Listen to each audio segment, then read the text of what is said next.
Empezamos el curso de evacuación y rescate, ¿no? Este curso, como sabemos, está organizado por Dicitur, empresa dedicada a la formación profesional en diferentes áreas como administración, marketing, logística, seguridad industrial, derecho, entre otras áreas. Dicitur tiene como finalidad promover la formación profesional mediante estos cursos para contribuir al crecimiento y desarrollo profesional de cada uno de los peruanos.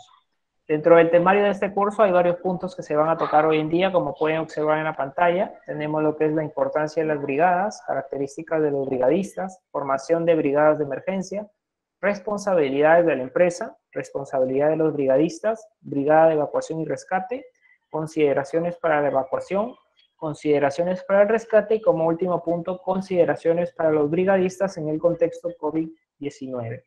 En el siguiente slide podemos ver a la ponente de hoy día, ¿no? En este caso es la ingeniera Joana Document, ingeniera titulada y colegiada, actualmente egresada en la Universidad de Piura de la Maestría de Seguridad y Salud en Trabajo, con 2 especialidades. La primera es gestión de la calidad total y productividad, y la segunda especialidad es en prevención de riesgos laborales.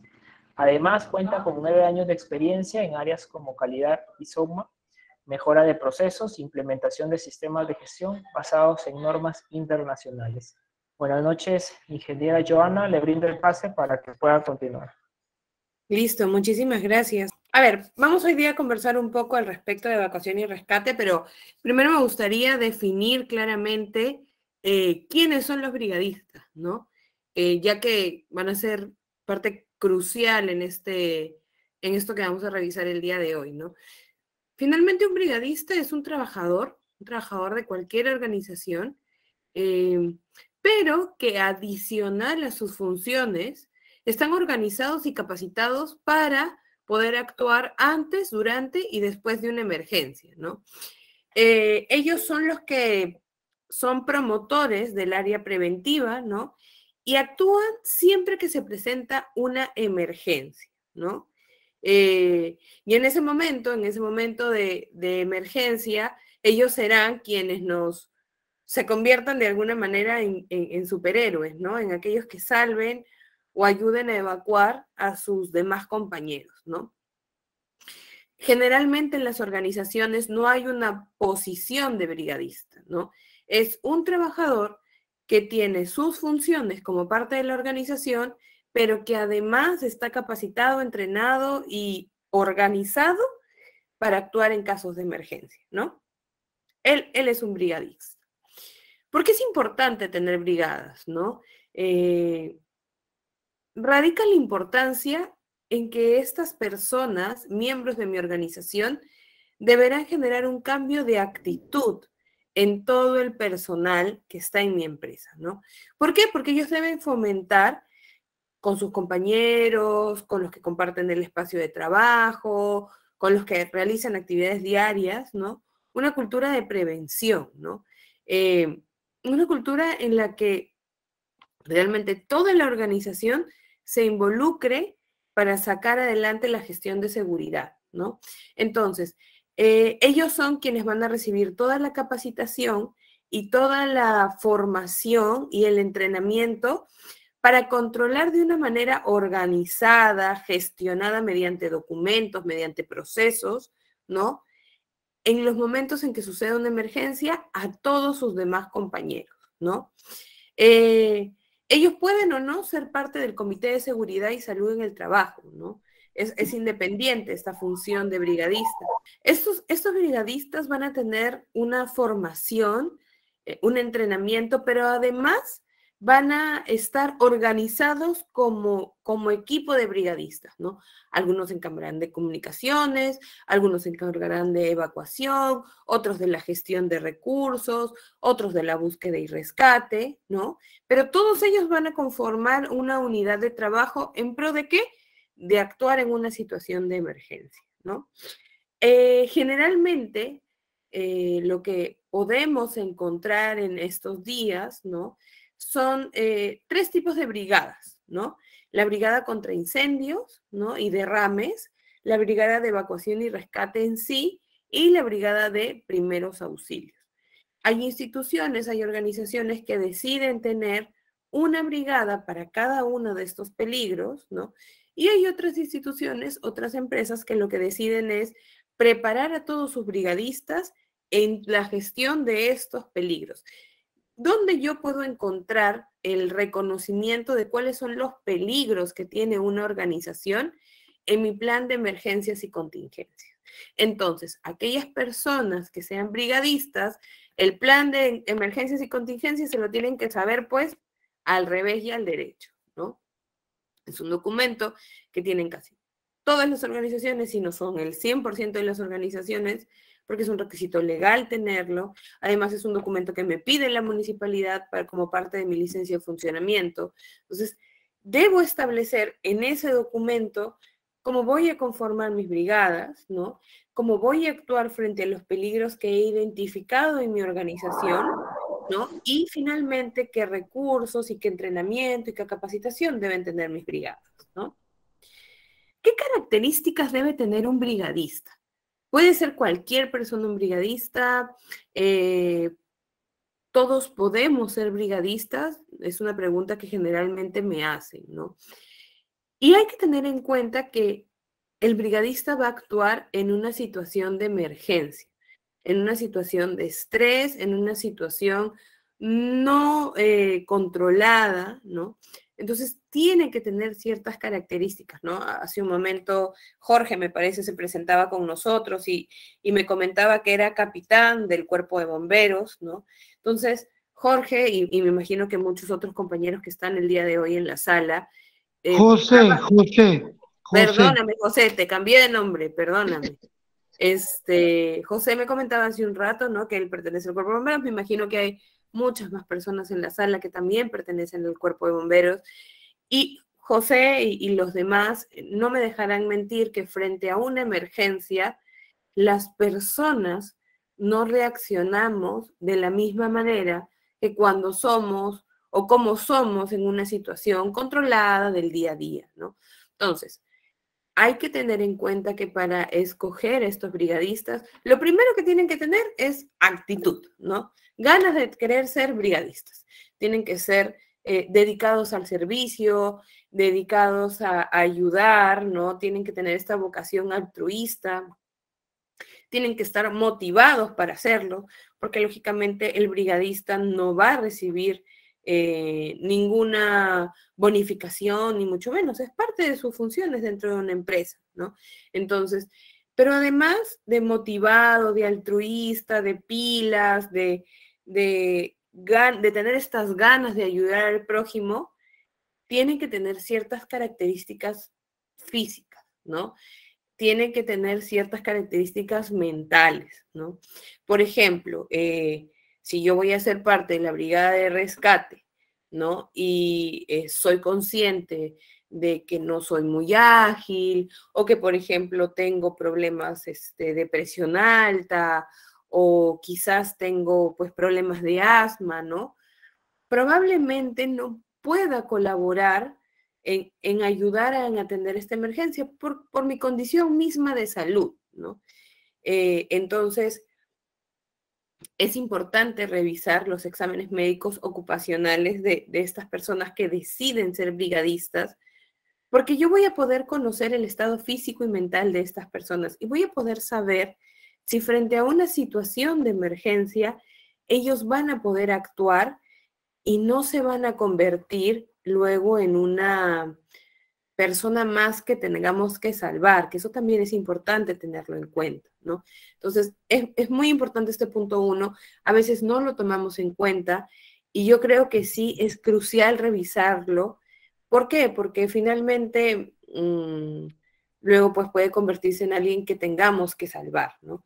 Lo segundo y muy importante, y lo hemos conversado en la primera lámina también, es que definitivamente tiene que ser voluntario, ¿no? Tiene que tener ganas de querer ser brigadista, ¿no? Tiene que tener esta actitud altruista, tiene que tener esta motivación, tiene que tener la intención de cuidar a sus compañeros, de arriesgarse quizás de una manera controlada mediante la capacitación y el entrenamiento, pero finalmente arriesgar un poco su integridad por salvar a otra persona.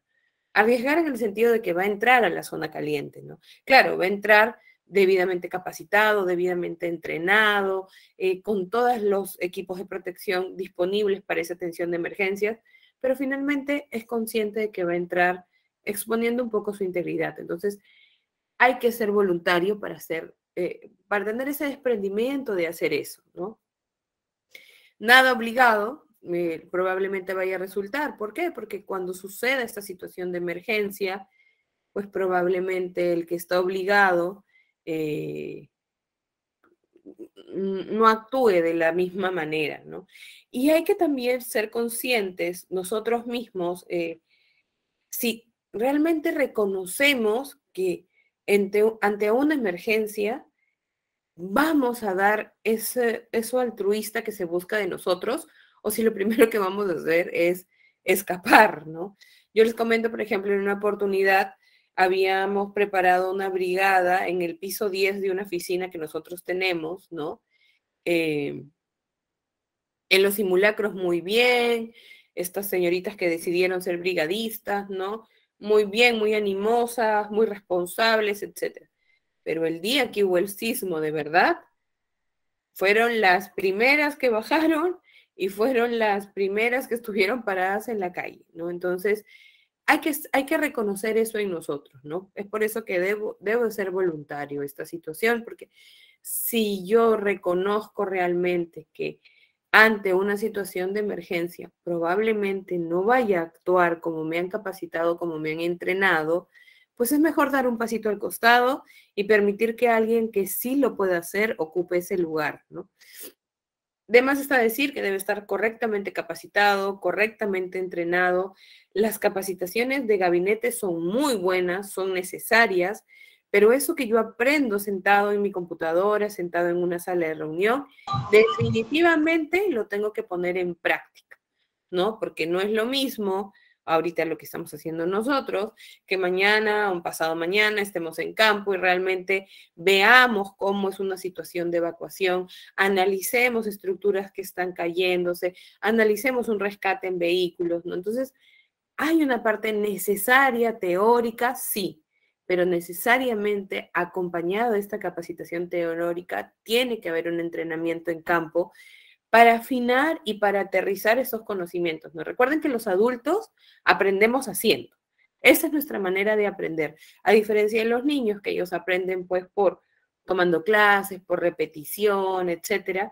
Nosotros los adultos aprendemos haciendo. Entonces, la capacitación tiene que venir con un entrenamiento en campo, ¿no? Otra de las características muy, muy importantes que tiene que tener un brigadista es el criterio para resolver una situación problemática. Recuerden que en una situación de emergencia no hay mucho tiempo para preguntarle a alguien. Hay que actuar bajo mi plan, ¿no? Por eso se diseñan esos planes. Pero van a haber situaciones en las que por A o B motivo, no es materia de la discusión de hoy, no se ha mapeado una situación y no se ha establecido cómo se va a actuar en esa situación. En ese momento es necesario ese criterio formado por el brigadista. Ese análisis de riesgos y esa toma de decisiones va a ser en ese momento en particular. Entonces, es muy importante que sea una persona con criterio para resolver situaciones difíciles, ¿no? De más está decir que tiene que ser un líder nato, ¿no? Líder desde la manera en cómo se para, líder desde la manera en cómo habla, líder desde la manera en cómo se comunica con los demás, en cómo llama la atención de los demás, en cómo orienta a sus compañeros que están en el área que él tiene a su cargo para realizar la evacuación o para realizar el rescate.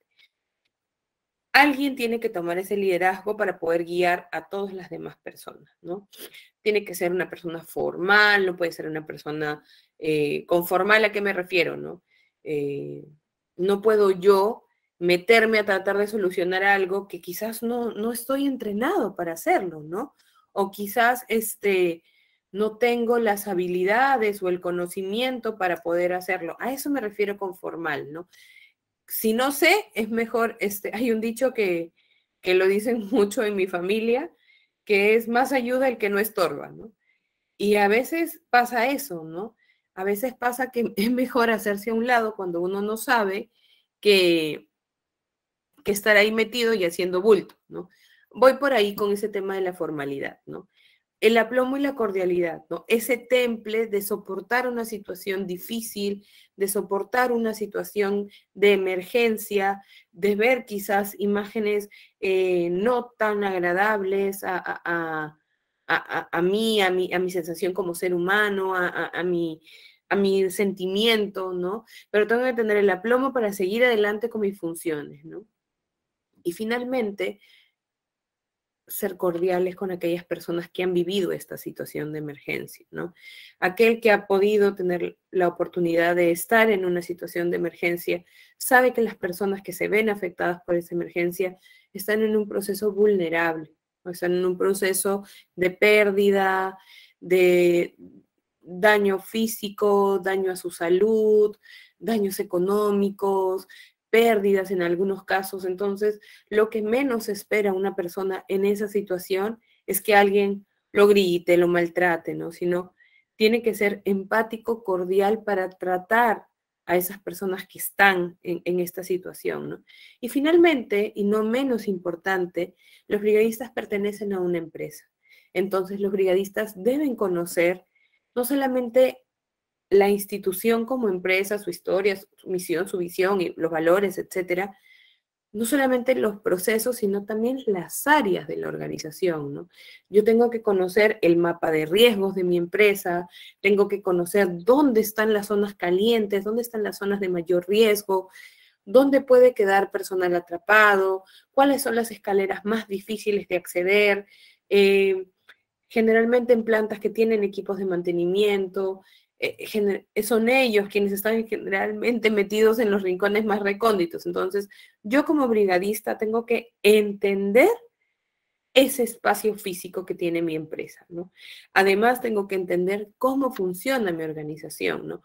Por ejemplo, si yo sé que en mi empresa hay materiales peligrosos, inflamables, combustibles o cualquiera otra de las clases, tengo que reconocer que es lo primero que tengo que alertar a mi segunda respuesta, ¿no? Cuando llegue la segunda respuesta. Entonces, es importante que esté capacitado, que esté entrenado en la atención de la emergencia, pero que también esté entrenado y capacitado en el entendimiento de la organización, ¿no? ¿Cómo es mi plano de riesgos? ¿Cómo son mis rutas de evacuación? ¿Cuáles son las zonas más difíciles de acceso? Toda esa información la tiene que tener también un brigadista, ¿no? Yo aquí he colocado una estructura en la que yo creo estos pasos me sirven para organizar las brigadas de emergencia de una manera estructurada, necesaria para mi organización, no solamente un copiar y pegar de lo que tienen muchas empresas, sino yo en mi organización, ¿qué es lo que yo necesito? ¿Cómo formo mis brigadas? Entonces, el primer paso para formar estas brigadas es determinar la necesidad de tenerlas, ¿no? Pero, ¿qué significa determinar la necesidad de tenerlas?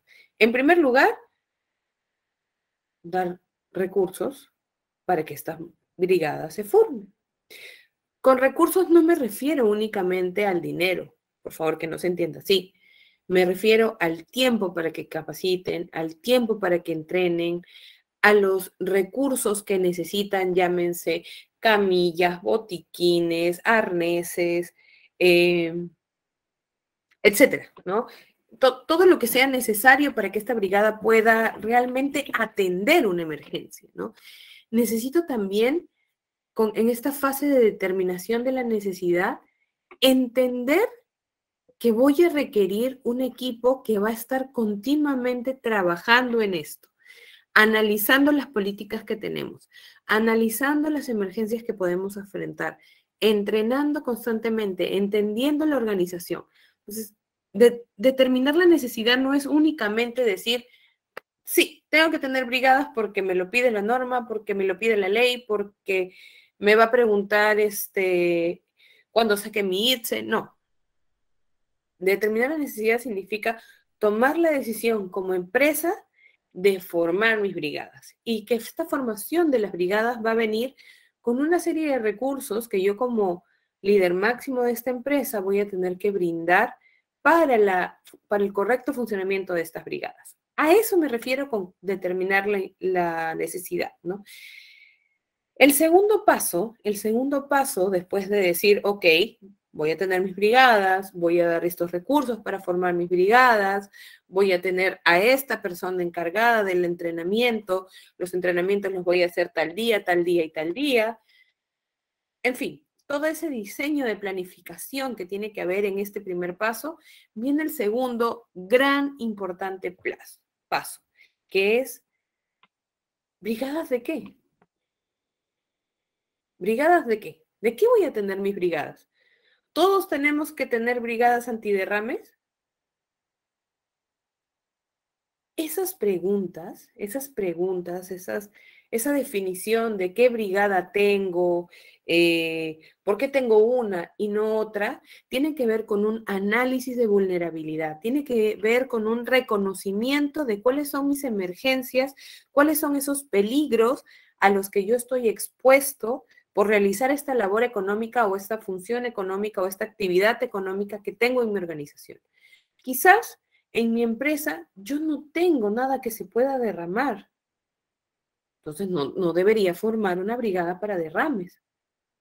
Quizás yo no tengo una posibilidad de fuga de gases. Entonces no tendré que entrenar a mis brigadas en fuga de gases. Pero quizás yo estoy ubicado en el Callao. Entonces, de repente voy a tener, además de sismos, tsunamis.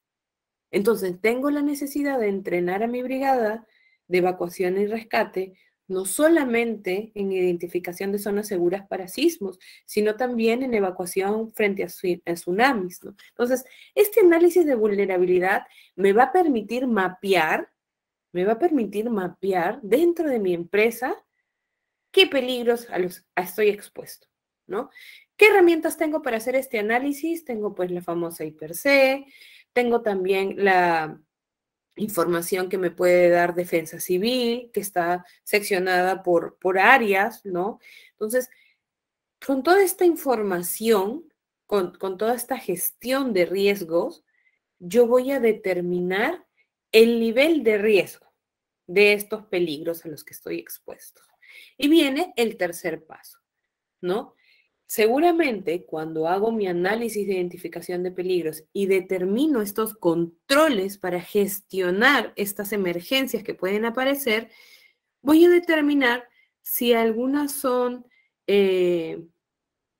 situaciones que yo voy a poder manejar con los recursos que tengo, ¿no?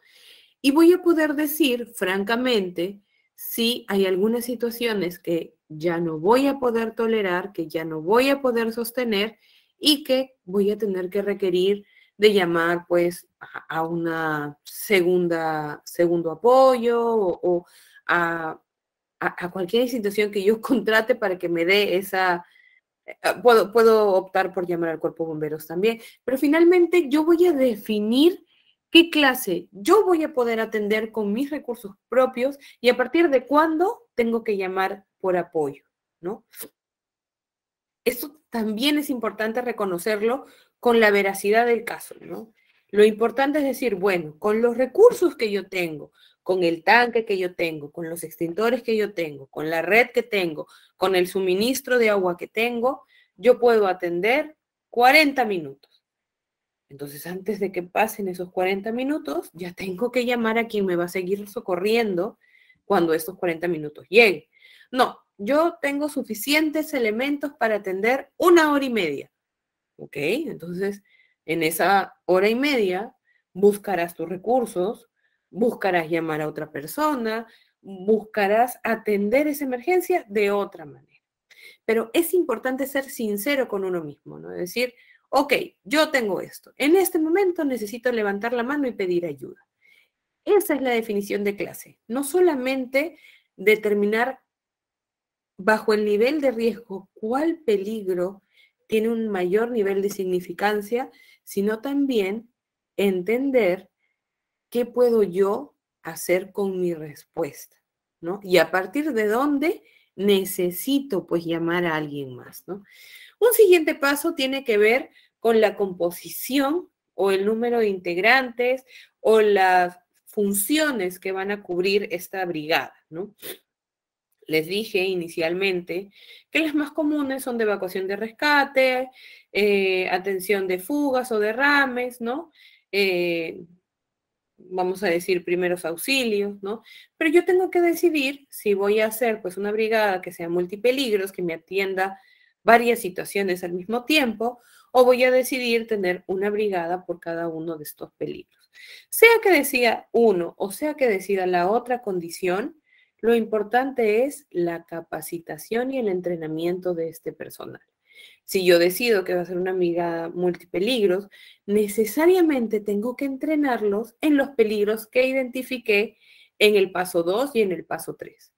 Si yo decido que va a ser una brigada especialista, porque así me conviene más, por el nivel de magnitud de la emergencia que puedo tener, necesariamente tengo que capacitarlo en los puntos 1 y 2, ¿no? Además, es propio decir cuántas personas van a conformar mi brigada, ¿no? Menos de 2 no podrían ser, ¿no? Seguramente en algunas empresas hay equipos de seguridad, hay equipos de atención de emergencias y estos equipos también suman recursos en la atención de una emergencia.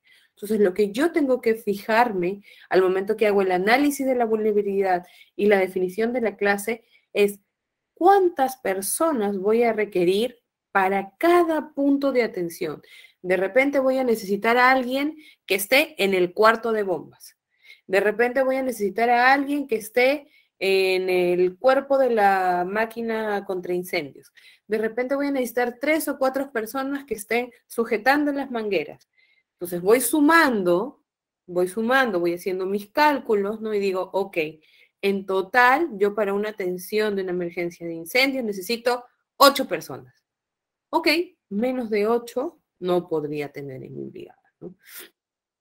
Ese es un análisis propio de cada organización, porque cada organización tiene recursos diferentes. Aquellos que tengan más automatizados sus respuestas de emergencia probablemente puedan requerir menos personas que aquellos que tienen recursos muy manuales, ¿no? Luego tengo que establecer un reglamento de funcionamiento, un plan, ¿no? De cómo estas brigadas van a atender la situación de emergencia, ¿no? ¿Quién va a liderar la parte de comunicaciones? ¿Quién va a liderar la parte de gestión de los recursos? ¿Quién va a liderar la llamada o el puente de contacto con las demás instituciones? ¿Qué voy a hacer cuando haya una situación de sismo y tsunami? ¿Qué voy a hacer cuando haya una situación de un accidente con gravedad mortal o incapacitante temporal? ¿No? ¿Qué voy a hacer? ¿Cómo voy a actuar frente a cada una de esas circunstancias que he identificado en mi paso 2 y en mi paso 3, ¿no? ¿Cómo voy a actuar? ¿Cómo vamos a funcionar? ¿Cómo vamos a descansar? ¿Cómo nos vamos a comunicar? Toda esta definición de esta planificación tiene que caer en este reglamento. Algunos le llaman reglamento, otros le llaman plan, pero finalmente tiene que caer en un documento en el que yo pueda realmente, como brigadista, revisarlo y entender cuáles son mis funciones, qué es lo que yo debo ir haciendo, ¿no? Y finalmente, y no menos importante, debo entender cuál es la selección de los equipos y los implementos que yo requiero. No solamente la selección, sino también el correcto entrenamiento con el uso de estos equipos, ¿no? Aquellas empresas pues, que tengan redes contra incendio, hay una manera de utilizar correctamente estas redes contra incendio, ¿no? Hay algunas empresas que ante un sismo, por las medidas de seguridad que tienen implementadas, se corta el fluido eléctrico, ¿no? Entonces, ¿cuáles son las rutas de evacuación? ¿Cómo puedo ir prendiendo las luces de emergencia en caso no se prendan por fallas, etcétera, etcétera? ¿Dónde voy a tener los mamelucos, los mandiles, las paletas de señalización? Todo esto lo tengo que tener seleccionado, entrenado, conocido. Tiene que haber también un proceso de verificación de estos equipos, ¿no? Yo no puedo, pues, comprarlos, ¿no? Y dejarlos guardados y esperar, pues, que el tiempo no pase por ellos, ¿no? Tengo que limpiarlos, tengo que mantenerlos, tengo que asegurarme que las correas realmente cierren, que, por ejemplo, me pasa mucho cuando hago inspecciones que veo que tienen las camillas expuestas al sol, ¿no? Porque, bueno, esa es la ubicación que han decidido, ¿no? Pero el plástico expuesto al sol se endurece de tal manera que de repente te puedes poner a alguien ahí y se termine rompiendo, o que las correas se oxidan por la humedad que tenemos en Lima o en otras partes del país. Me pasa que a veces se dejan los cinturones cerrados, ¿no? Y al dejarse cerrados se oxidan. Entonces, cuando tratas de presionar para que se abra, ya no se puede abrir. Entonces, además de hacer una selección del equipo y además de adquirir estos equipos, es mi obligación como brigadista, salvo mejor parecer de la organización y que esta responsabilidad sea de otro equipo, pero sí, es mi responsabilidad como brigadista reconocer el estado de estos equipos y estar atento a que estén funcionales en todo momento. Y cuando no lo estén, es mi responsabilidad levantar la mano y decir, oye, este equipo no está funcionando, esta camilla no está funcionando, en este botiquín tengo la medicina vencida. ¿Por qué? Porque finalmente cuando llegue la emergencia soy yo quien lo va a necesitar. Entonces, mejor es prevenir antes de que suceda la emergencia, ¿no? Entonces, ¿qué deberíamos revisar en caso de una brigada de rescate, ¿no? Uno, que mis rutas de evacuación estén libres, ¿no?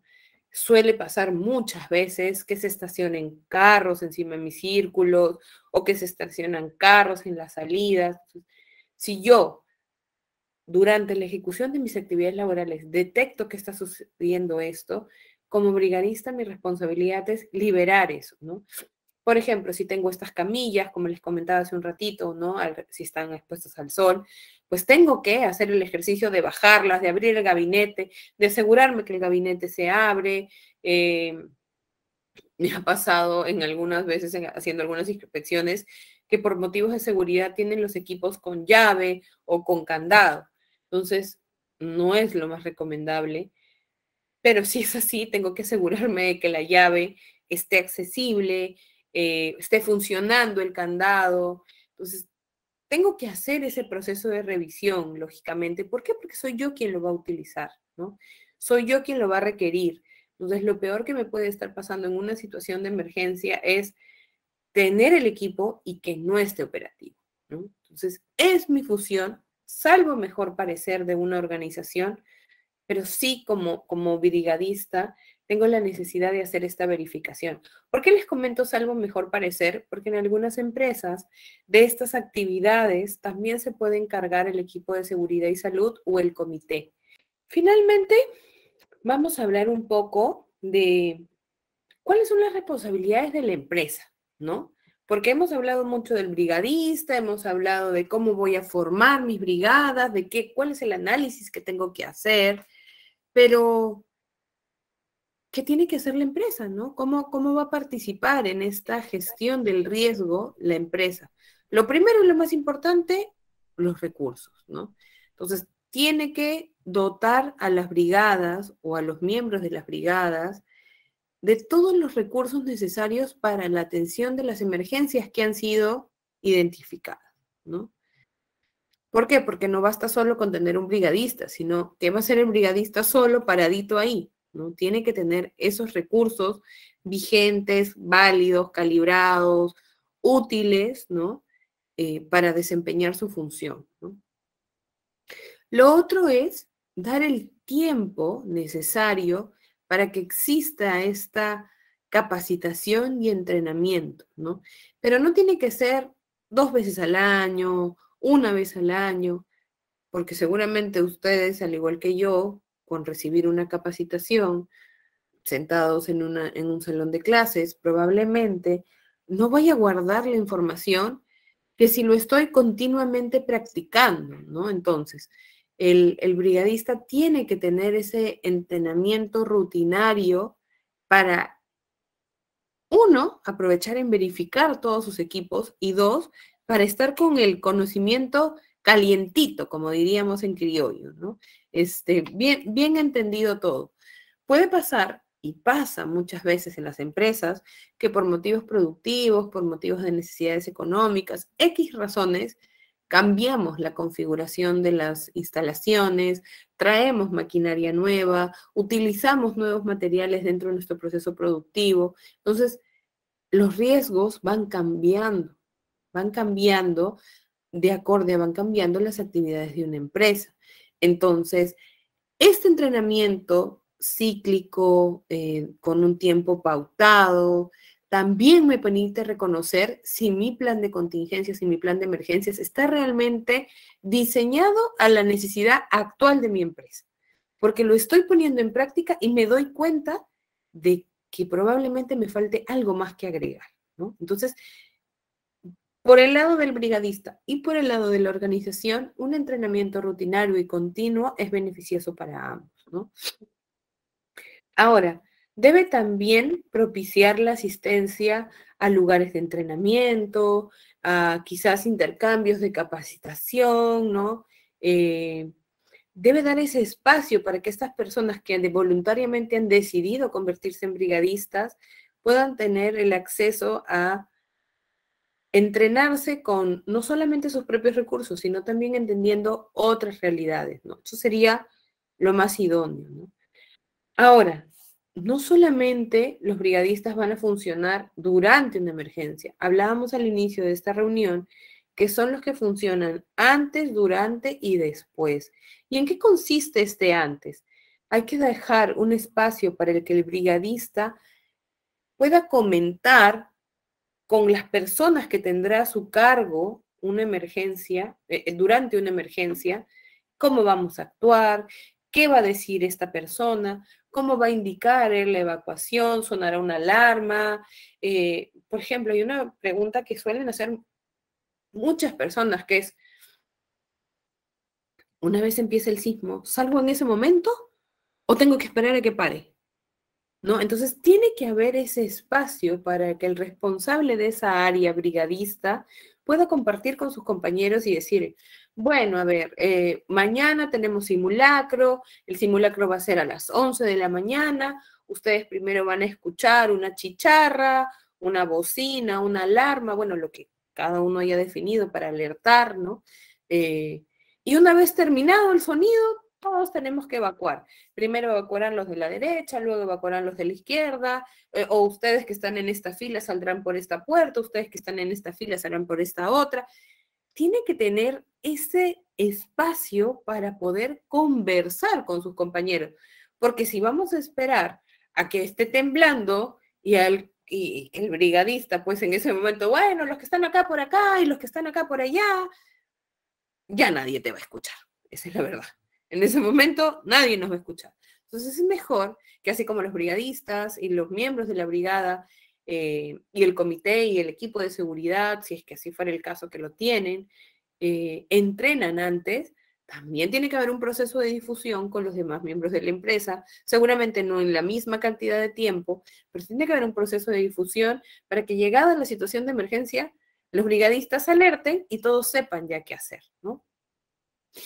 Y por último, y era un poco lo que conversábamos hace un momento, es no solamente los brigadistas, sino permitir que los trabajadores, aquellos que no son brigadistas, tengan un espacio para realizar simulacros, ¿no? Hay algunos simulacros que se hacen como parte de un programa que tiene el Estado, ¿no? De realizar sismos, tsunamis, hay simulacros, hay simulaciones, están tipificados en una norma específica, etcétera. Pero no todos esos peligros que están en ese documento son los que a mí como organización me van a suceder. Seguramente, si yo tengo pues una planta de refrigerados o de congelados y tengo pues amoníaco, que es un gas que me va a permitir hacer el refrigerante, puedo tener un peligro de fuga.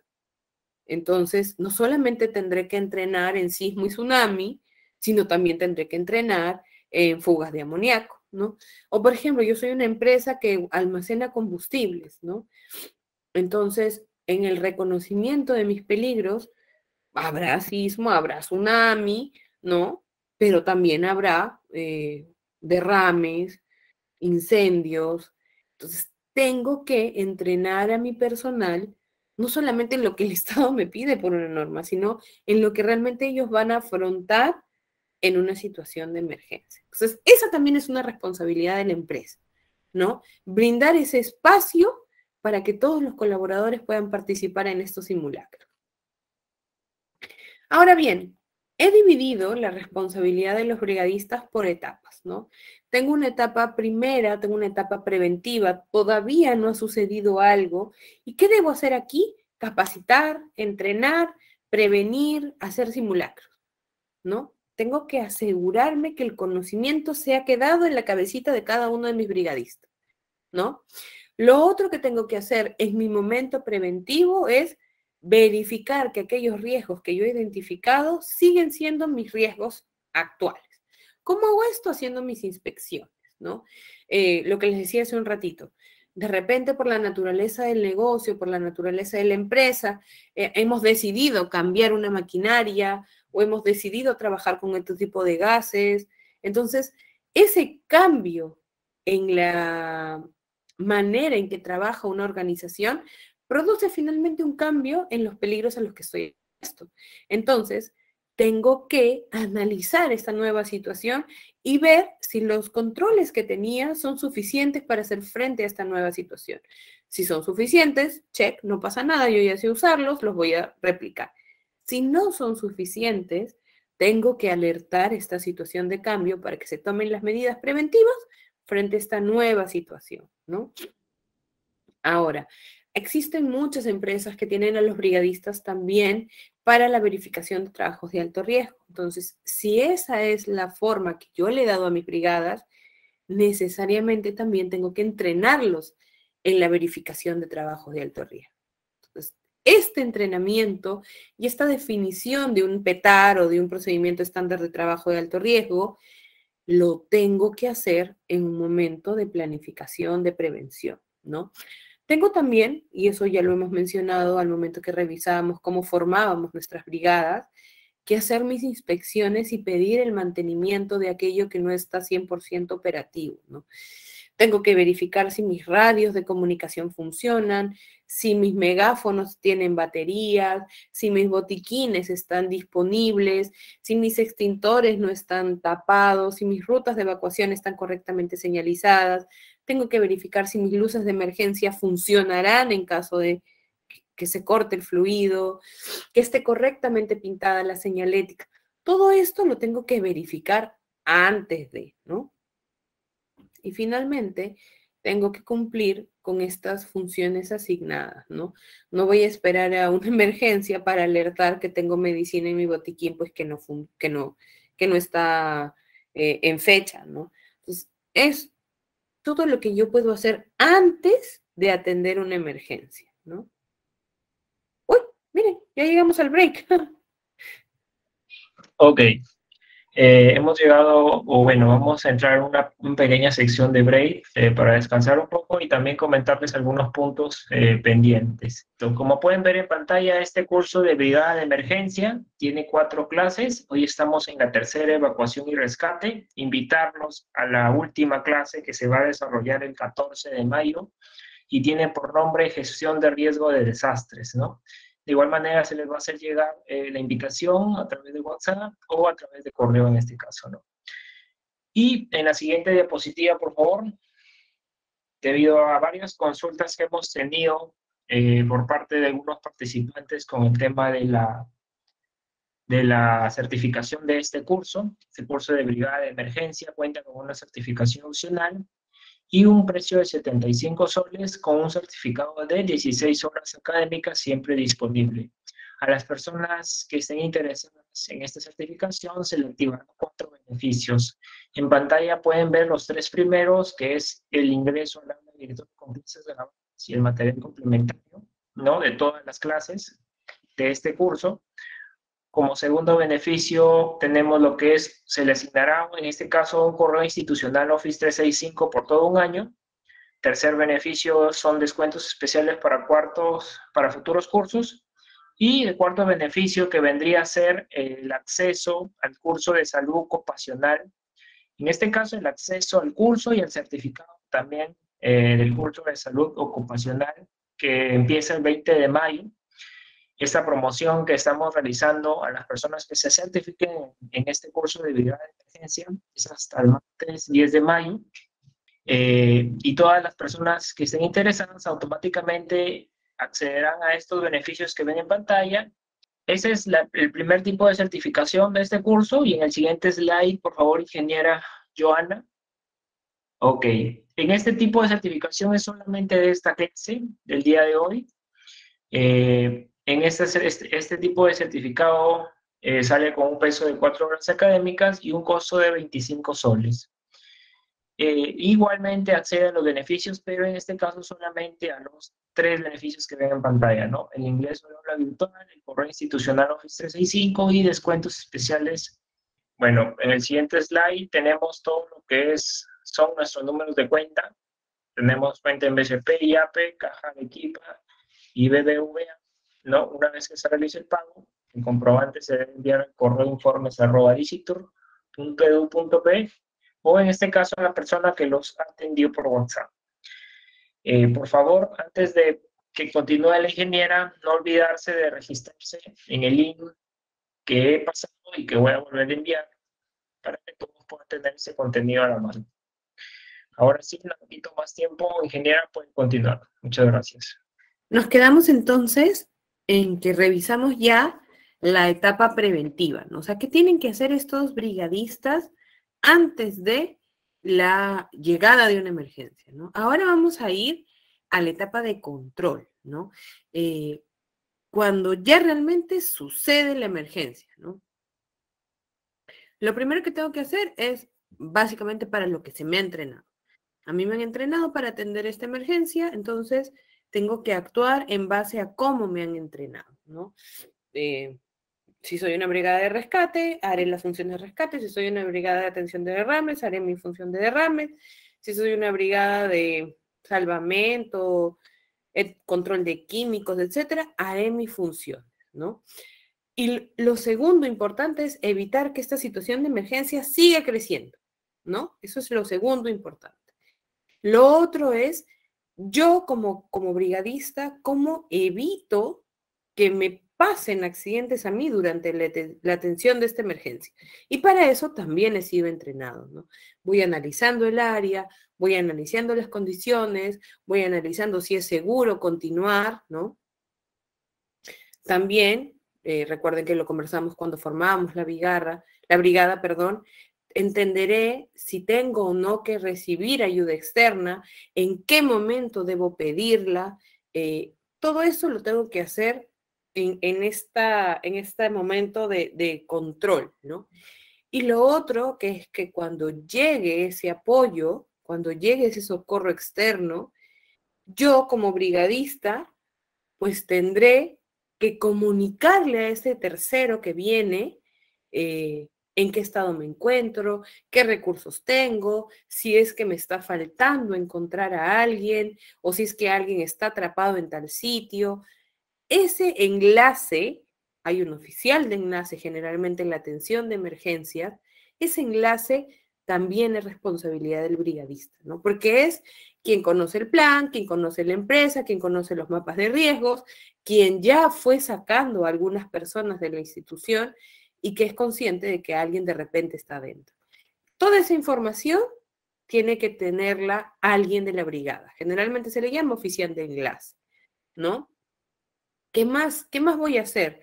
Una vez que lleguen estas personas que me van a brindar socorro, tengo que proporcionarle los recursos necesarios a estas personas que me van a brindar esta ayuda externa, ¿no? Seguramente si es un tema de incendios, pues me pedirán agua, o quizás para un tema de evacuación me piden, no sé, se me ocurren, ¿no? Linternas, qué sé yo. Todos esos recursos que requieran estas personas, yo como brigadista tengo que estar atento para proporcionárselo, ¿no? Y finalmente hay una etapa de restablecimiento, ¿no? Cuando la emergencia ya terminó, cuando ya se solucionó aquella situación de peligro que estaba quejando a la empresa, yo como brigadista voy a ingresar primero a esa zona, ¿no? Y voy a verificar que esa zona se encuentra en condiciones adecuadas para permitir el ingreso de todos los demás, ¿no? Si yo identifico que no es seguro, porque durante el sismo, por ejemplo, se cayeron algunas estructuras o hay algunos paquetes que están almacenados en altura que se han movido por este movimiento sísmico, lo primero que tengo que hacer es comunicar esta situación a quien lo pueda solucionar, ¿no? Y una vez solucionado, recién ahí podrán, pues, ingresar las personas, ¿no? Por ejemplo, tengo que verificar si utilicé equipos de emergencia, ¿no? Para hacer mi labor de controlar la emergencia. Tengo que retirar del sitio todos aquellos, por ejemplo, se me ocurren extintores que ya utilicé, ¿no? Y tengo que inmediatamente pedir que se reemplacen esos extintores. ¿Por qué? Porque las emergencias pueden pasar una detrás de la otra, no porque ya me pasó una, ya no me va a volver a pasar, ¿no? Entonces, eso tengo que asegurarme que se dé. Si utilicé cosas de mi botiquín, levantar la mano y decir, oye, utilicé esto, por favor, me lo tienen que reponer, ¿no? Eso también lo tiene que hacer el brigadista, porque es él quien sabe qué usó y qué no usó. Ahora, una vez que yo reinicio las actividades, tengo que mantenerme alerta, tengo que mantenerme atento a si la situación está controlada, si de repente hay alguien que me avise que algo más que no he visto, de repente está movido, está rotado, etc. Entonces, tengo necesariamente que verificar, no solamente antes de que todos ingresen, sino también cuando ya ingresan, ir dándome una vuelta de gallo, como quien dice, ¿no? Y verificar, bueno, acá está todo bien, ir consultando con las personas que ya fueron ingresando. ¿Por qué? Porque ellos van a ver, yo voy a ver todo de manera general, ¿no? Pero ellos van a ver de manera puntual su espacio de trabajo. Entonces nos avisarán, ¿no? No, mira, en esta zona huele a quemado, o no, mira, este andamio de repente está movido, o se ha caído esto que usted no ha visto, no sé, por ahí un techo, un falso techo cayó, o un falso techo está a punto de caer. Entonces, ese feedback que me den las personas que han ingresado a este lugar, lo tengo también que recibir, ¿no? Y frente a eso, decidir si lo más pertinente es evacuar a las personas de esa zona o que es una situación que es controlada, que se puede hacer un mantenimiento correctivo inmediato y puede todo continuar con normalidad. Una vez que hemos hecho esto del restablecimiento y del aseguramiento de que se ha convertido nuevamente mi instalación en una zona segura, tengo que sentarme con mi equipo de brigadistas a recapitular lo que hemos hecho, ¿no? A ver qué nos ha faltado. ¿Por qué? Porque eso es la mejora continua, ¿no? Cuando termine yo de atender la emergencia, cuando me asegure de que ya todos estén sanos y salvos en sus lugares de trabajo, tengo que sentarme con mi equipo de brigadistas y decir, ok, a ver, tú, José, cuéntame, ¿qué te faltó? ¿Qué no tuviste? ¿O en qué área tuviste algún problema? ¿No? A ver, Joana, tú dime, en tu posición, ¿tuviste todo lo que necesitaste? ¿Las personas te hicieron caso? ¿Qué sé yo? Realmente verificar si aquello que hemos diseñado, planificado, entrenado y vuelto a revisar una y otra vez, realmente cumplió sus objetivos. Si cumplió sus objetivos, check, y sigo manteniendo mi plan. Si no cumplió sus objetivos o si en alguna zona, por ejemplo, se me ocurre que José me diga, ¿no? No, mira, ¿sabes qué, Joana? Mi puerta de emergencia más cercana es mucho tiempo de recorrido. Necesitamos rediseñar la ruta de escape. Perfecto. Lo analizamos, lo revisamos, lo redistribuimos y modificamos nuestro plan de contingencia. Es un momento para generar mejora continua. Ese momento luego de, y les sugiero que lo hagan en calientito. ¿Por qué en calientito? Porque ahí uno se acuerda de lo que más le dolió. Si lo hacemos posterior a eso, probablemente nos acordemos, pero ya no con ese mismo nivel de apremio que te acuerdas cuando realmente te dolió, ¿no? Entonces, les sugiero que terminen de hacer toda la remediación del área y se siente el equipo de brigadas a hacer ese análisis, ¿no? A decir, por ejemplo, mira, a mí me pasó que tuve una herida por quemadura, ¿no? Y no estoy capacitada para atender quemaduras. Ok, al de primeros auxilios hay que agregarle quemaduras. O por ejemplo, mira, a mí me... ¿Hola? No creo que se le prendió el micro a alguien. Por ejemplo, se me ocurre, ¿no? Mira, esta es la ruta de escape, pero aquí han colocado un dispensador de agua. Y al momento del sismo, el dispensador de agua se ha caído y bloqueó la puerta. Ok, tenemos que reubicar ese dispensador de agua porque ese no es el lugar. O mira, aquí han colocado un extintor y al momento del sismo el extintor cayó y se reventó, por decir. O por el nivel de presión salió volando. Ok, ¿qué hacemos? ¿Cancelamos esta ruta de escape y redireccionamos todo o reubicamos el extintor? Recuerden que cuando uno habla de un sistema de gestión de seguridad, tiene que ver la seguridad de manera integral, no por salvaguardar el tema de incendios, de repente arruino la parte de evacuación. O sea, tengo que ver toda la situación en conjunto y para eso me sirve mi mapa de riesgos, ¿no? Entonces, tengo que hacer este análisis y debería, y es una muy buena práctica y se la sugiero a todos, quedar un informe, ¿no? Quedar un informe de que funcionó bien, de que funcionó no tan bien y qué acciones hemos tomado para corregir esto que no funcionó. ¿Por qué? Porque así finalmente ustedes van documentando la gestión de su brigada también, que es importante para mantener esta mejora continua que les menciono, ¿no? Finalmente vamos a hablar un poco de la, propiamente dicha, la brigada de evacuación y rescate, ¿no? ¿Qué es lo importante o cuál es su objetivo de la brigada de evacuación y rescate? Finalmente es localizar a aquellas personas que están atrapadas, lesionadas, después de ocurrido un evento y trasladarlas a un lugar seguro, ¿no? Esa es la función propiamente dicha de una brigada de rescate o de evacuación y rescate, ¿no?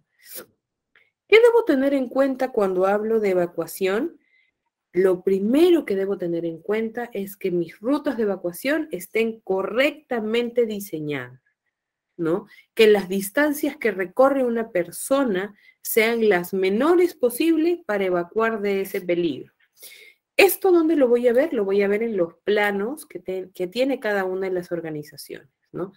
Otro que debo ver es si mis rutas de evacuación pues están libres o no de obstáculos, ¿no? Porque a veces, por la premura del día, por la operatividad, por una cosa, por otra cosa, se cuadra un carro encima del círculo de emergencia o me colocan pues materiales en la puerta de la ruta de evacuación o en la puerta de la salida de emergencia. Entonces, tengo que tener la consideración de verificar que esto no esté obstaculizado.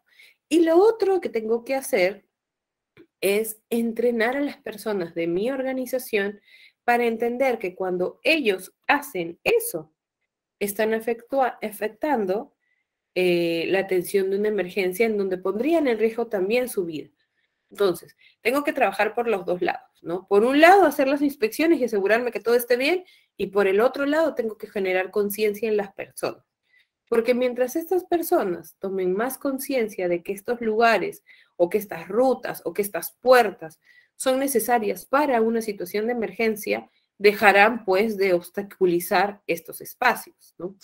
Tengo que verificar, por ejemplo, si mis instalaciones tienen escaleras, que si mis escaleras están en buen estado, que si tengo pasamanos, que si he entrenado a las personas en cómo bajar las escaleras tomando en cuenta los 3 puntos de apoyo, si tengo antideslizantes, por ejemplo, en épocas de lluvia, si estas escaleras están mojadas, si están secas. Toda esta información la tengo que tener en cuenta para establecer mi plan de evacuación, ¿no? Tengo que también reconocer cuáles son las zonas seguras de una instalación. No siempre vamos a poder llegar a un círculo de emergencia, van a haber puntos intermedios en los que yo pueda detenerme por la arquitectura de mi oficina o por la distribución de las fuerzas y las columnas y las vigas, ¿no?, que tiene mi área de trabajo, que quizás sea más seguro quedarme ahí para luego terminar de salir. Entonces, toda esta información, todas estas consideraciones, las tengo que tener en cuenta cuando yo hablo de evacuación, ¿no? Tengo que entender, por ejemplo, si tengo elevadores, cuáles van a ser los accionarios frente a esos elevadores, si se bloquean solos, si yo los tengo que bloquear. Tengo que también hacerle entender a mis compañeros, por ejemplo, si estamos en una zona de tsunamis, que probablemente luego de un sismo tengamos una alerta de tsunami, entonces para el sismo tendrá que hacer una cantidad de cosas y para el tsunami otra cantidad de cosas. Tengo que conversar con mis compañeros de trabajo al respecto de si sacan el celular, si no sacan el celular, si se quedan sacando la cartera, si no se quedan sacando la cartera, si van a sacar su carro, si no van a sacar su carro. Toda esa información yo tengo que tomarla en cuenta. A pesar de que no está directamente relacionado con la evacuación, recuerden que estamos evacuando personas y las personas son muy simpáticas cuando hay momentos de emergencia, ¿no? Entonces, ustedes van a querer que estén saliendo y van a darse cuenta de que hay personas que se quedan alistando la cartera, ¿no? Porque no quieren dejar la cartera. O hasta eso mismo, ¿no? Usando el mismo ejemplo de la cartera, ¿no? Que ponen la cartera en el piso y cuando tienen que salir, se tropiezan con su cartera. O que tienen la costumbre de dejar sus cajones abiertos o sus gabinetes abiertos, ¿no?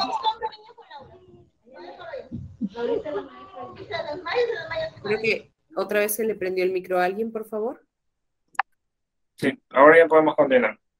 Gracias. Entonces, todas estas consideraciones que quizás no tengan que ver pues, con la ruta de evacuación, con el punto de zona segura, pero finalmente podrían afectar la evacuación. Entonces, todo eso está dentro de estas consideraciones que tenemos que tener antes del diseño de este proceso de evacuación, ¿no? Ya hablando del rescate, ¿no? Ya hablando del rescate en sí, lo primero que tengo que hacer es revisar con una frecuencia periódica que todos mis equipos de rescate estén operativos, que estén en buen estado, que se encuentren disponibles, que no están obstaculizados, etc., ¿no? Lo segundo es que tengo que tener claro a quién voy a llevar, a quién voy a llamar cuando me suceda una emergencia. No solamente tengo que reconocer a quién voy a llamar. Voy a llamar a los bomberos, al serenazgo, a la policía, o tengo un servicio tercero contratado para atención de emergencias, sino también tengo que tener esos números disponibles, ¿no? Porque puede pasar que diga, llamen a los bomberos, pero ¿cuál es el número de los bomberos? O no, llamen a serenazgo, o llamen a la policía, o llamen a la brigada de rescate de la municipalidad. ¿Pero a dónde llamo? ¿Cuál es ese número? Entonces, eso lo tienen que tener colocado en las puertas de sus empresas. Los brigadistas tienen que tener esa información a la mano. Sirve mucho a veces trabajar tarjetitas con números de emergencia, ¿no? Por ejemplo, el SAMU, no sé. Todo eso lo tengo que prever, ¿no? Antes de necesitar. Y lo segundo es que si mi elección es trabajar con brigadas independientes, recuerde que la brigada de rescate se va a encargar de rescatar a las personas, pero luego se le entregará a la brigada de primeros auxilios para que la brigada de primeros auxilios pueda hacer la valoración primaria. Entonces, viene siempre de la mano el rescate con el primer auxilio. ¿no?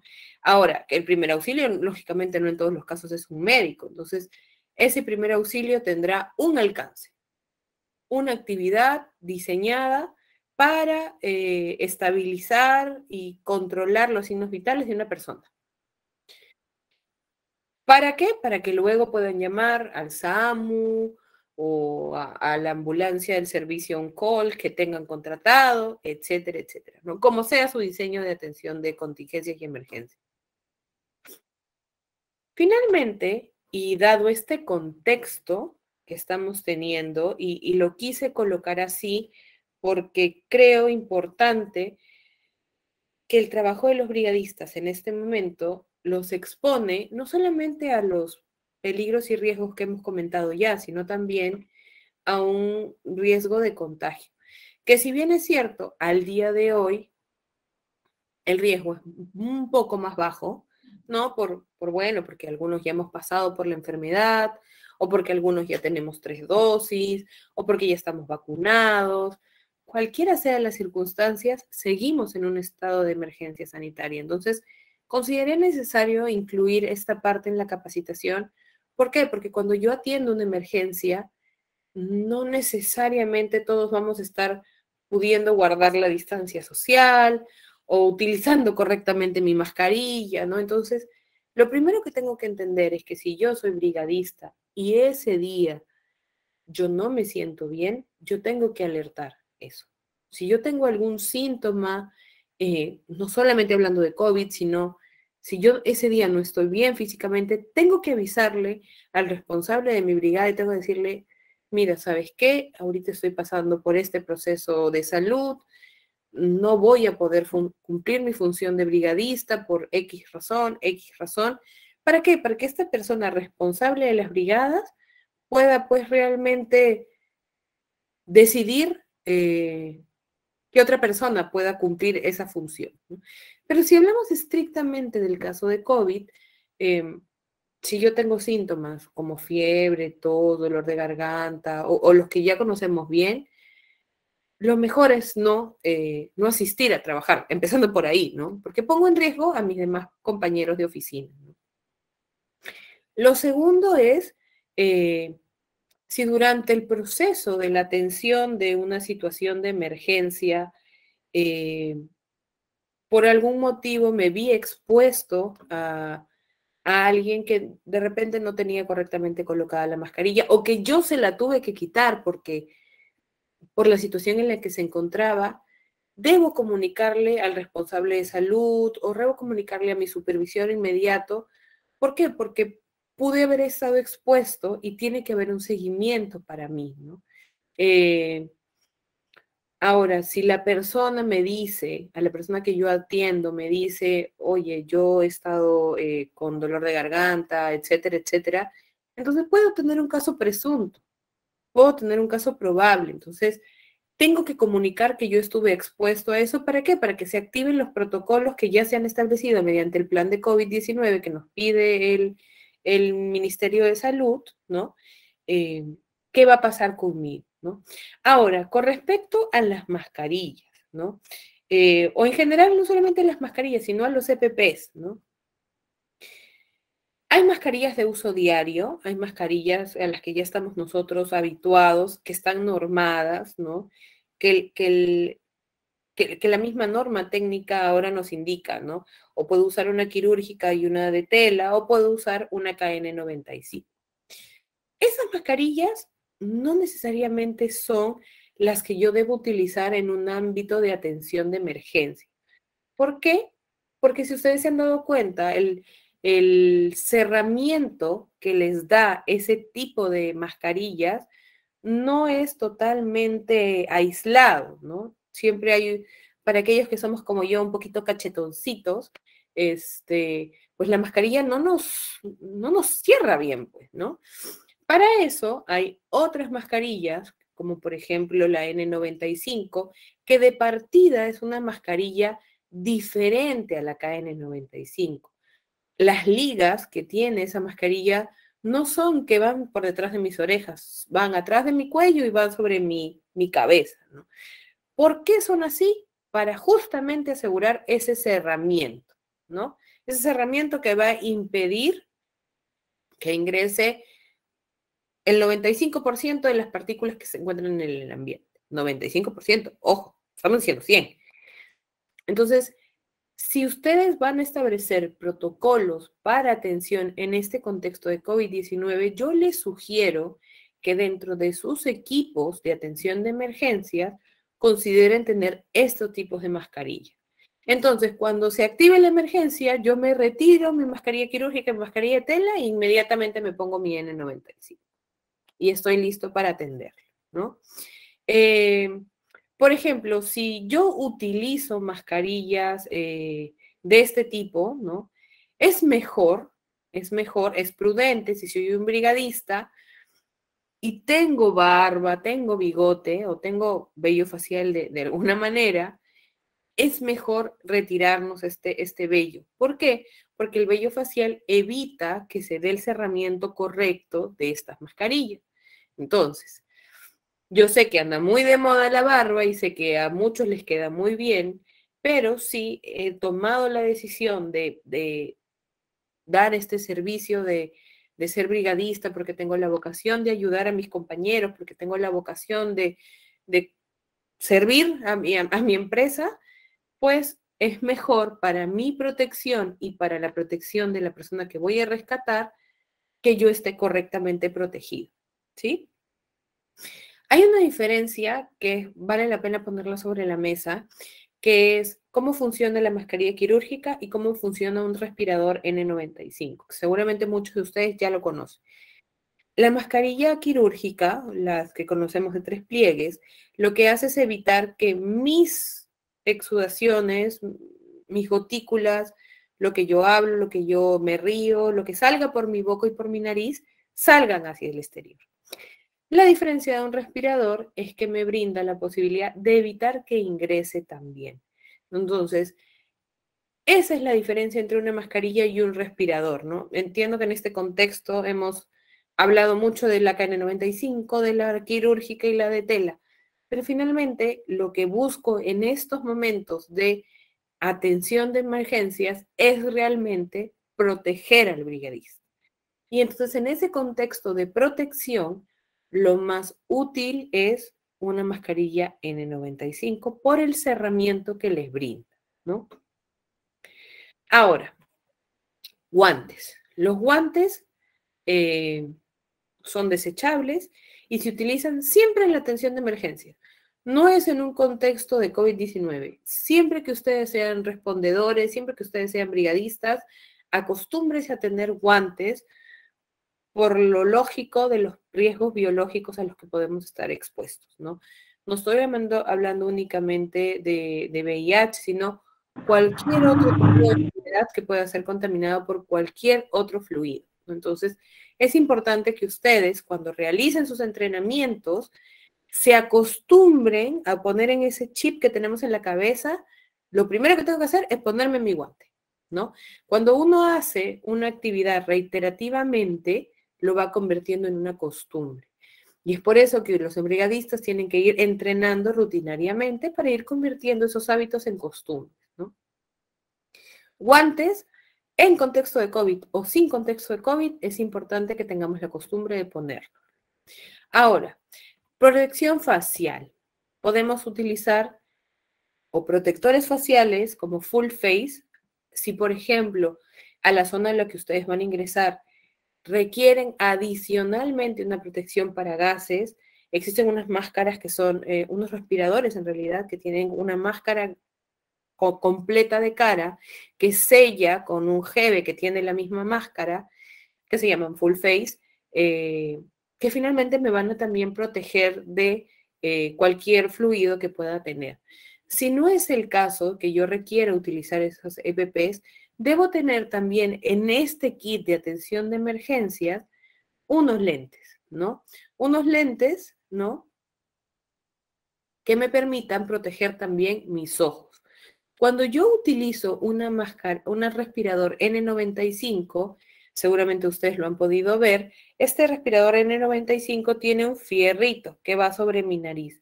Si yo aseguro correctamente ese fierrito y le doy la forma de mi rostro, no tengo el problema del empañamiento que seguramente, así como yo, muchos de ustedes tienen al momento de utilizar mascarillas y los lentes.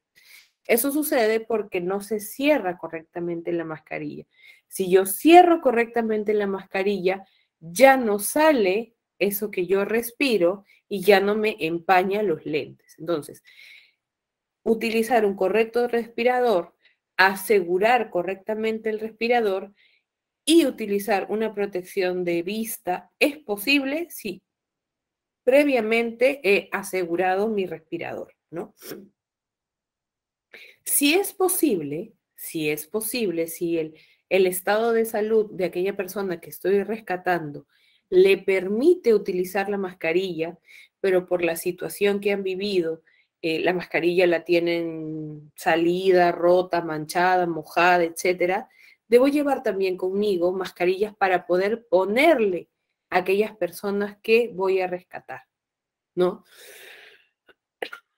Siempre y cuando la situación de salud de esta persona lo permita, ¿no? Recuerden que no es lo único que se puede contagiar persona a persona COVID-19. Tenemos en el Perú una alta incidencia de TBC, que también podría ser contagiada en un momento de rescate si mis defensas no se encuentran altas. Entonces, el uso de mascarillas no es únicamente en un contexto de COVID, sino es un contexto sanitario en general, ¿no? Y finalmente, la norma que ya hemos conocido desde siempre es el lavado correcto de manos, ¿no? Si yo termino de atender una emergencia, ya no voy a rescatar a nadie, me debo lavar las manos como medida principal. Si no tengo acceso a poder lavarme las manos con agua y jabón por más de 20 segundos, como ya todos conocemos, puedo utilizar desinfectantes a base de alcohol, ¿no? Etanol o isopropanol, dependiendo de lo que haya en cada una de sus instalaciones. Y si aún así no tengo acceso a un desinfectante en base de alcohol o no puedo lavarme las manos, tengo que ser consciente de que tengo que evitar cogerme los ojos, la nariz y la boca, ¿sí? Entonces, esto es en contexto de COVID-19, sí, lo hemos querido orientar de esa manera, pero recuerden también que como respondedores o como brigadistas tienen que velar por su cuidado y por su salud. ¿Por qué? Porque lo que debe pasar es que un respondedor esté siempre listo para poder seguir atendiendo, ¿no? Entonces, es importante que hagamos ese análisis de peligros y riesgos también para la persona que va a responder las emergencias, ¿no? Listo. Hemos dejado unos 5 minutitos para las dudas y consultas. Sí. En esta sección de dudas y consultas vamos a pedir su participación. Pueden escribir su consulta por el chat o si no levantar la mano en la sala. Yo le voy a apoyar, ingeniera, leyéndole los comentarios. Muchas gracias. Claro que sí. Entonces, les pedimos por favor su participación. Vamos a darles medio minuto para que puedan ir elaborando sus consultas, preguntas, en este caso comentarios que tengan. ¿Cómo está? Muy buenas noches. Señorita Hola, Joana, buenas noches.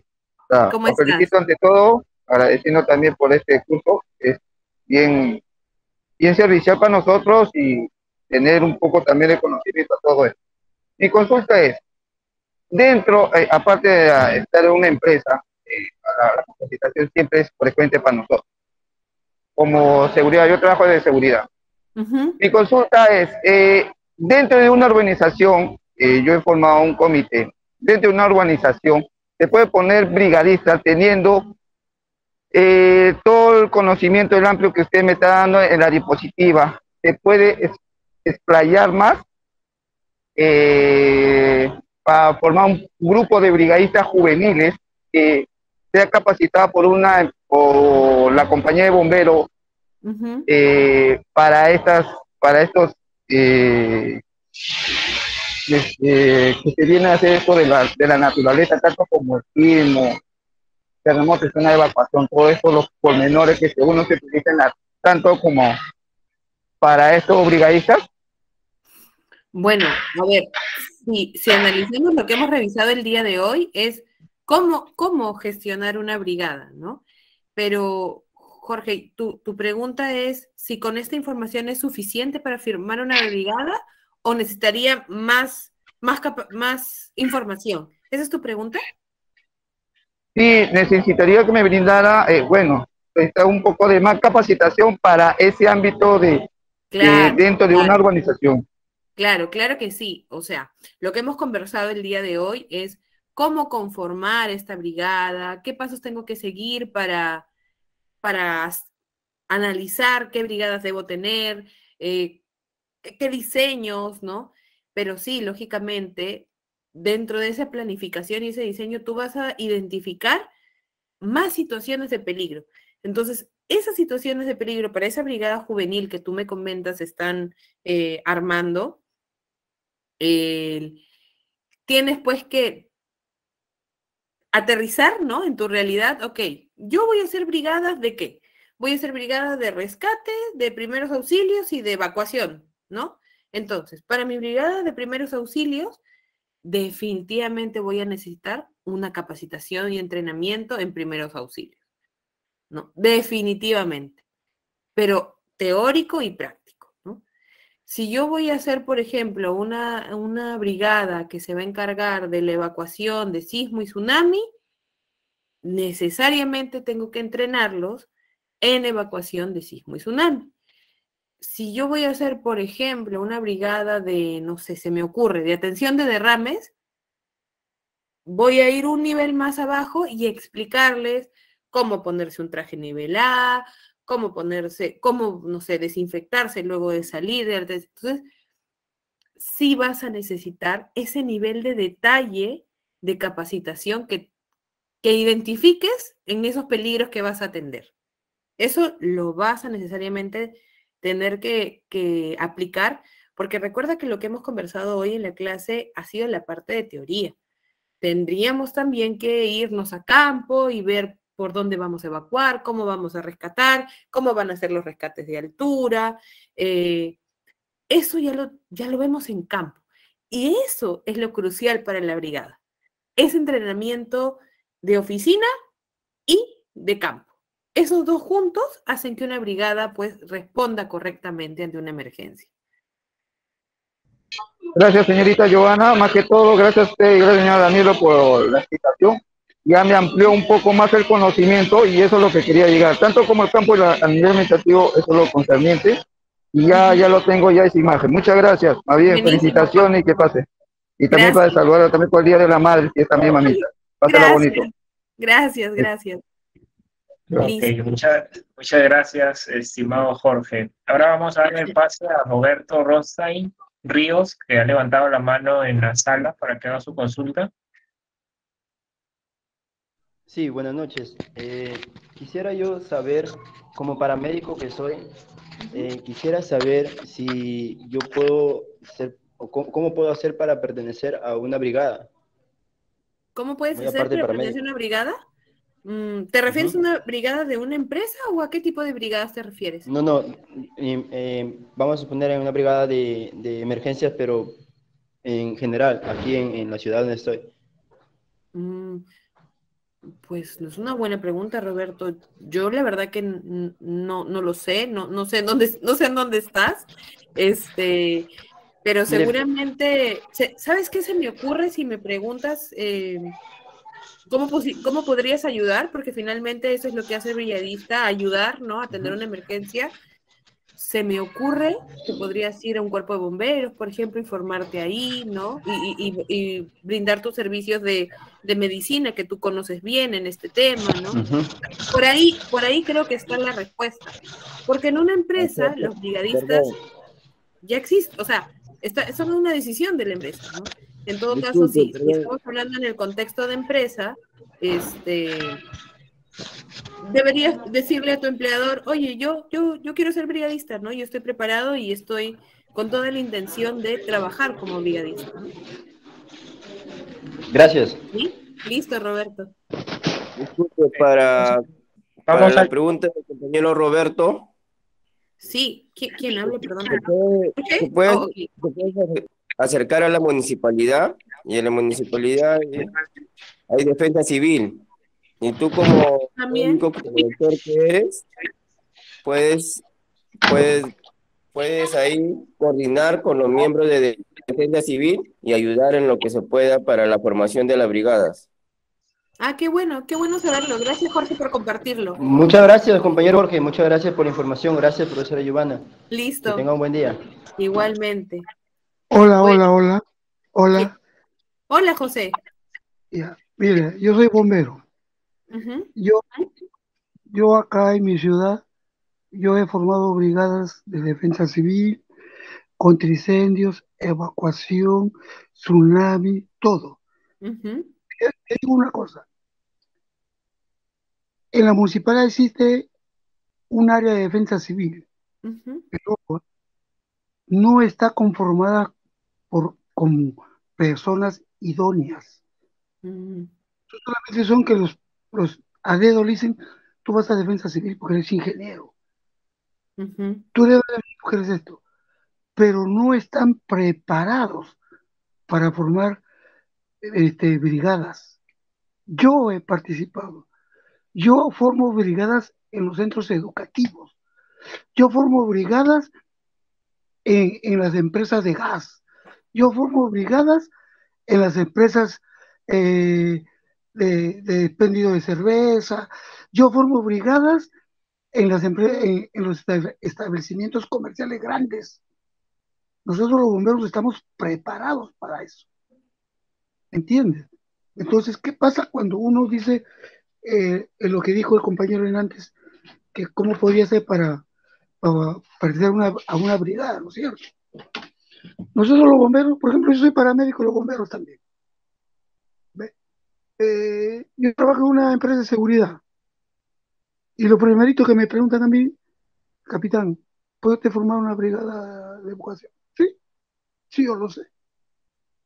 Yo lo sé, yo tengo 26 años de bombero, yo lo sé. ujú. Entonces, se busca, que ya usted lo dijo, las personas idóneas, las personas que tengan vocación de servicio, porque ahora las empresas, ¿qué hacen? Lo digo yo por experiencia. Ah, yo voy a ser este brigadista. Entonces, cuando hacen un simulacro, están pidiendo un día de descanso, que eso no debe ser. Ujú. ¿Es así o no es así? ¿Mm? Entonces, nosotros, si uno quiere pertenecer a una brigada, tiene que tener vocación de servicio y estar atento a todo. ¿No? Nosotros los bomberos estamos tan capacitados que si yo tengo una fiesta y tengo un desastre, tengo otro, yo me olvido y me voy. ¿No? Yo me voy a una fiesta, yo no tomo, miro y estoy con mi radio por cualquier una emergencia. Y ahí aprovecho en conversar con la gente y formar brigadas, formar brigadas, formar brigadas. Hace poco he estado en dos colegios de inicial dándole charlas a los profesores sobre cómo deben comportarse en un caso de sismo. Tengo varios colegios que los estuve haciendo vía Zoom, pero ahora, como ya son presenciales, ya me estoy reincorporando ir a darlas presencial. Entonces, eh, las municipalidades tienen su comité de defensa civil, pero ¿qué pasa? Nos piden a los bomberos que nosotros le demos esas charlas. Podemos continuar a la siguiente diapositiva, ingeniero, por favor. Sí, claro. Bueno, recordarles, chicos, que para que tengan la grabación del curso, deben registrarse en el link que está en el chat y lo voy a pasar nuevamente. También, en este caso, como pueden ver en pantalla, invitarlos a la siguiente clase, que es el 14 de mayo. Y para las personas que no han podido ver las dos clases anteriores, los vamos a invitar a que se suscriban en nuestro canal de YouTube y ahí van a encontrar las grabaciones de las dos clases anteriores, en este caso, ¿no? En el siguiente diapositiva, por favor, ingeniera, podemos ver lo que es la certificación de este curso. Este curso de brigada de emergencia cuenta con una certificación opcional y un precio de 75 soles para las personas que estén interesadas. El certificado tiene un peso de 16 horas académicas y 4 beneficios. El primero de ellos es el ingreso al aula virtual de Dicitur. El segundo es, se le asignará un correo Office 365 a todas las personas que se certifiquen. descuentos especiales para futuros cursos, y también un plus a esta certificación sería el acceso al curso, en este caso, al curso y al certificado de salud ocupacional que va a empezar el 20 de mayo, ¿no? Esta promoción que estamos brindando por la certificación de brigada de emergencia tiene un plazo hasta el 10 de mayo para que puedan obtenerla. Entonces, agradecer, ya estamos sobre la hora, agradecer a todos los participantes que se han podido conectar el día de hoy, y en este caso agradecer también a la ingeniera Joana por todo el contenido que nos ha brindado el día de hoy. No sé si quiera cerrar con algunas palabras. No, nada. Muchísimas gracias a todos por estar aquí, por compartir y a seguirnos cuidando. ¿Sí? Que tengan buenas noches.